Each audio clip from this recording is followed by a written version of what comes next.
네, 다시 정치권 소식 이어가도록 하겠습니다. 윤석열 전 대통령이 경찰의 세 번째 출석 요구에도 응하지 않겠다고 통보했습니다. 김건희 특검 출범을 앞두고 돌연 입원한 김 여사를 두고서도 특검 조사를 피하거나 피하는 것 아니냐는 지적도 나옵니다. 이재욱 기자입니다.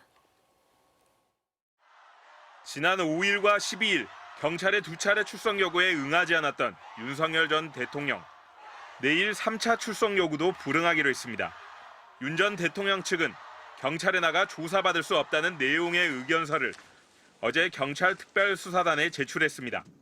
윤 전 대통령이 직접 작성한 진술서도 첨부했습니다.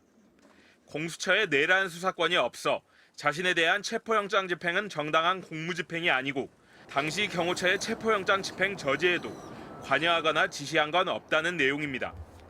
죄가 없다는 기존 입장을 반복한 겁니다. 정당한 공무 집행이 없었고 대통령은 거기에 대해서 관여한 바가 없다. 그런 사실 가지고 조사한다는 것은 성립될 수 없는 것이고. 하지만 경찰은 경호처의 일사불란한 체포방해와 계엄선포 나흘 뒤 군사령관들의 비화폰 정보 삭제 등에 윤 전 대통령의 입김이 강하게 작용한 것으로 보고 있습니다.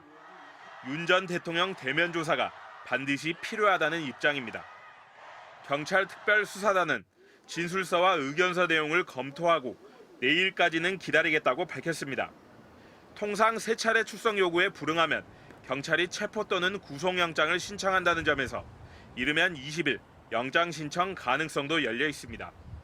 다만 윤 전 대통령 측은 필요성과 상당성이 입증되면이라는 단서를 달아 서면 조사나 제3의 장소 조사에는 응하겠다고 했습니다. 모든 조사를 거부한 건 아니라는 여지를 남겨 경찰이 영장을 신청하더라도 법원의 발부로 이어지는 것을 막기 위한 노림수로 풀이됩니다. 김건희 국정농단 특검 출범이 임박한 가운데 김 여사가 언제까지 입원할지도 관심입니다. 조선일보는 김 여사가 그제 서울 아산병원에 입원한 건 극심한 우울증 때문이라고 보도했습니다. 입원 초기 과호흡 증상을 보여 호흡기 내과 진료도 받았다고 했습니다. 건강 문제를 부각시켜 특검의 대면 조사를 피하거나 늦추려는 의도 아니냐는 지적도 나옵니다. MBC 뉴스 이재욱입니다.